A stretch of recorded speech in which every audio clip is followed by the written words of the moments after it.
இன்றைய ஆன்மீக தகவல், அதாவது நாம் ஒரு செயலை செய்ய துவங்கும் போது அந்த செயல் நல்ல விதமாக முடிந்து நமக்கு ஒரு நல்ல பெயரும் புகழும் கிடைக்க வேண்டும் என்ற எண்ணம் எல்லோருக்கும் தோன்றும்.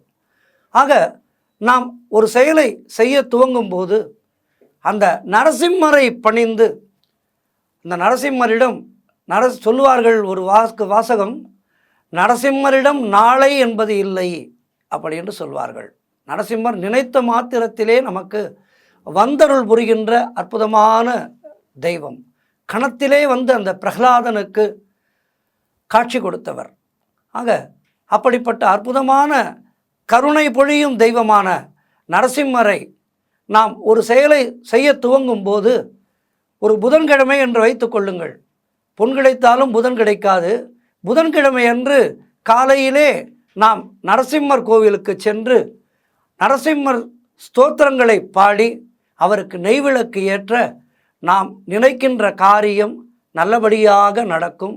எந்த விதமான தடையும் தாமதமும் இன்றி நாம் நினைத்த நேரத்தில், குறித்த நேரத்தில் அந்த செயல் நல்லபடியாக முடியும். ஆகவே நீங்கள் நரசிம்மருக்கு நெய் தீபம் ஏற்றி அவருடைய ஆலயத்துக்கு சென்று அவரை வழிபட்டு உங்களுடைய புதிய முயற்சிகளை துவங்குங்கள். உங்களுடைய எல்லா முயற்சிகளிலேயும் அந்த இறை பரம்பொருள் நரசிம்மனுடைய அருள் என்றென்றும் இருக்க வேண்டும் என்று பிரார்த்தித்துக் கொள்கின்றேன். மீண்டும் நாளைய நிகழ்ச்சியிலே சந்திக்கின்றேன். நன்றி, வணக்கம்.